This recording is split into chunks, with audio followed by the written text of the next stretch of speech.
ভাঙড়ের ঘটনার দিকে নজর রাখবো। ভাঙড়ে ফুটবল খেলাকে কেন্দ্র করে তুমুল সংঘর্ষ, ঘটনার ভাইরাল ভিডিও প্রকাশ্যে এসেছে।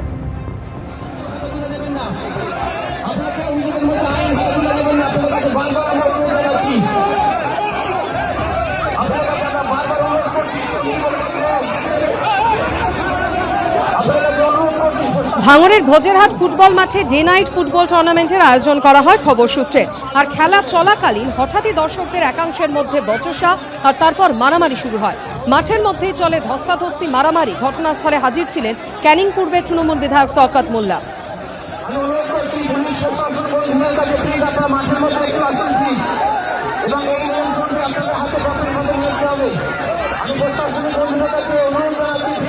ক্যানিং পূর্বের বিধায়ক ছাড়াও ঘটনাস্থলে ছিলেন তৃণমূলের অন্যান্য নেতাকর্মীরাও। হাজির ছিলেন ভাঙড়ের বিভিন্ন থানার ওসিরা। তাদের সামনেই সংঘর্ষের ঘটনা ঘটে, উত্তেজনা ছড়ায়। পুলিশ এসে পরিস্থিতি নিয়ন্ত্রণে আনে।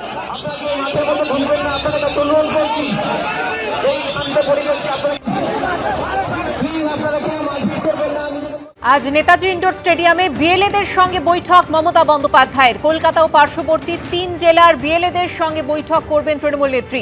সরাসরি চলে যাব আমাদের প্রতিনিধি অর্ণব মুখোপাধ্যায়ের কাছে। অর্ণব, ভোটার তালিকার খসড়া তালিকা প্রকাশ হওয়ার পর এই বৈঠক, তৃণমূল নেত্রী কি বার্তা দিতে পারেন?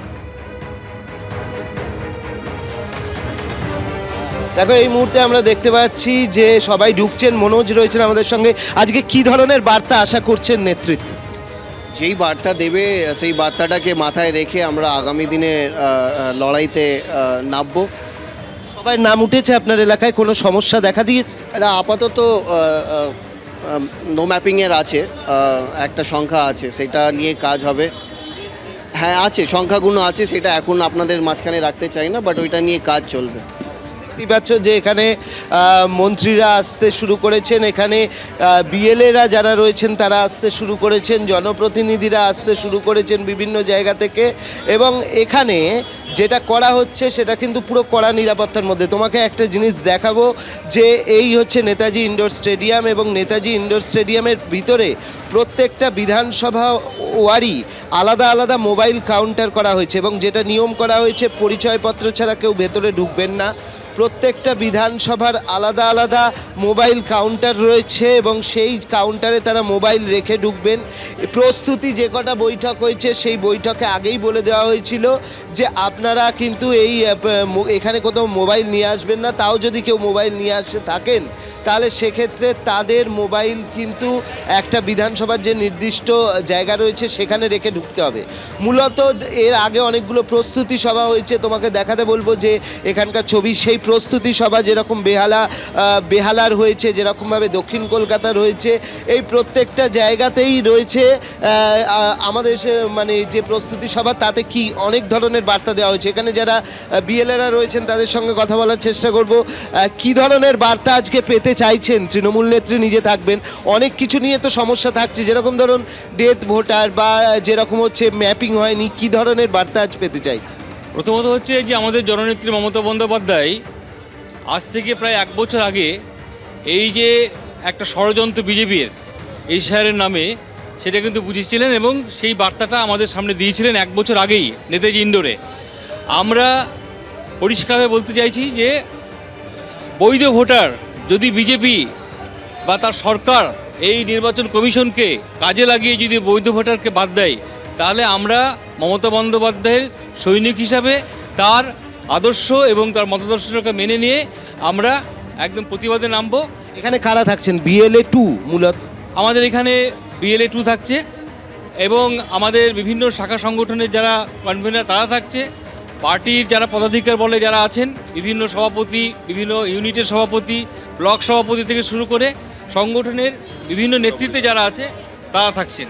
অবশ্যই দেখতে পেলে যে যেটা বক্তব্য হচ্ছে, মূলত যে প্রস্তুতি সভায় যেগুলো পড়া হয়েছে যে অনেকের ম্যাপিংয়ের মধ্যে পড়েননি, অনেকে স্থানান্তরিত হয়েছেন, অনেকের ক্ষেত্রে ডেথ মানে যে রোল আছে সেখানে নাম তোলা হয়ে গেছে।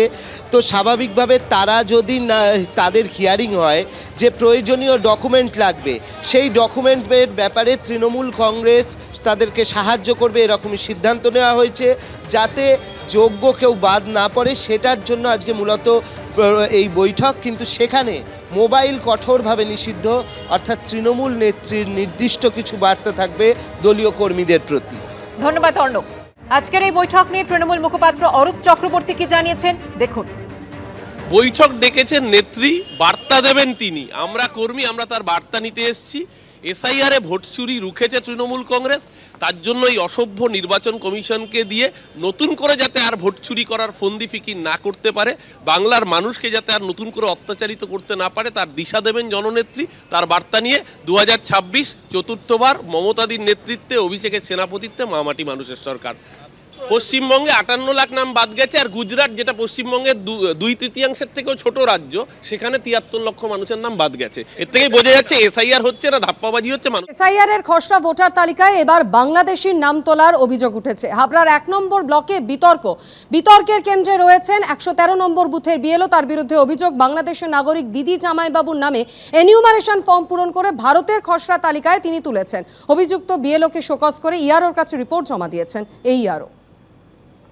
নাম কি? বিউটি মন্ডল। কোথায় থাকে? বাংলাদেশে থাকে।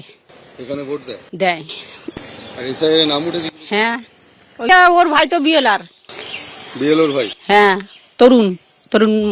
ভয়ঙ্কর অভিযোগ, এসআইআর এর এনুমারেশন পর্ব শেষের পর 16ই ডিসেম্বর পশ্চিমবঙ্গে খসড়া ভোটার তালিকা প্রকাশ করেছে নির্বাচন কমিশন। অভিযোগ, সেখানেই থেকে গেছে একাধিক বাংলাদেশির নাম। ঘটনাস্থল হাবড়ার মছলন্দপুর 2 নম্বর গ্রাম পঞ্চায়েত এলাকা। কাঠগড়ায় 113 নম্বর বুথের বিএলও তরুণবালা। অভিযোগ, কৌশলে বাংলাদেশি দম্পতি সম্পর্কে তার দিদি জামাইবাবুর নাম খসড়া ভোটার তালিকায় উঠিয়েছেন তিনি। মছলন্দপুর 2 নম্বর গ্রাম পঞ্চায়েতের তৃণমূলের সদস্য উত্তম বালা এবং তার দাদা তরুণ বালা এই 113 নম্বর বুথের বিএলও। কিন্তু এলাকার বাসিন্দাদের অভিযোগ হচ্ছে তাদের দিদি বিউটি মণ্ডল এবং তাদের জামাইবাবু দুজনেই বাংলাদেশি, অথচ এসআইআর এর যে খসড়া তালিকা রয়েছে তাতে তাদের নাম রয়েছে। ওটা বিউটি মন্ডল আছে, ওনার হাজবেন্ডের আছে দুলাল মন্ডল। এসআইআর এর খসড়া নাম বলেছে। এবার সে ওনার ভাই বিএলও, সে কি করেছে আমরা জানি না। ইনি হলেন বিউটি মণ্ডল। সদ্য প্রকাশিত খসড়া ভোটার তালিকায় তার নাম রয়েছে। আবার তারই নাম জলজল করছে বাংলাদেশ নির্বাচন কমিশনের তালিকাতেও, যেখানে গোপালগঞ্জের বাসিন্দা হিসেবে উল্লেখ করা হয়েছে বিউটিকে। তিনি বাংলাদেশের একজন সরকারি কর্মচারী বলেও উল্লেখ রয়েছে বাংলাদেশের জাতীয় পরিচয়পত্র। বিউটি মণ্ডলের স্বামী দুলাল মণ্ডলের নামও রয়েছে ভারতের খসড়া ভোটার তালিকায়। এখানেই মারাত্মক অভিযোগ করছেন স্থানীয় বাসিন্দারা। বিউটি মণ্ডল আর দুলাল মণ্ডল দুজনের স্বামী স্ত্রীরই বাংলাদেশেই ভোট, কিন্তু এখানকারও ভোট দিচ্ছে তারা, এবং যে ভোটের সময় দিতে আসে না সেই ভোটগুলো ওরা এখানকার লোকেরাই দিয়ে, ওই আই কার্ড দিয়ে এখানকার লোকেরা দিয়েই আমাদের বুথে গিয়ে ভোট দেয়। এসআইআর এর ফর্ম ফিল আপ করেছে কিন্তু উপস্থিত নেই, তবুও এসআইআর ফর্মটা ফিল আপ হলো কি করে? কিন্তু সেই সইটা কে করলো? হ্যাঁ, আমরা এর তদন্ত চাচ্ছি। বিএলও হচ্ছে দাদা আর মেম্বার হচ্ছে ভাই উত্তম বালা, আর বিএলওর নাম হচ্ছে তরুণ বালা। ঘটনার পর থেকেই বাড়িতে তালা ঝুলছে অভিযুক্ত উত্তম বালা ও তরুণ বালা। কেউ আছেন? একটু আসবেন। এ বিষয়ে হাবড়া 1 নম্বর ব্লকের বিডিওর কাছে অভিযোগ জানিয়েছেন স্থানীয় বাসিন্দারা। একই অভিযোগ উঠেছে মছলন্দপুর 2 নম্বর গ্রাম পঞ্চায়েতের গোয়ালবাটি সুকান্তপল্লীর বাসিন্দা অসিত মণ্ডলের বিরুদ্ধে। বাড়িতে গিয়ে তারও খোঁজ মেলেনি।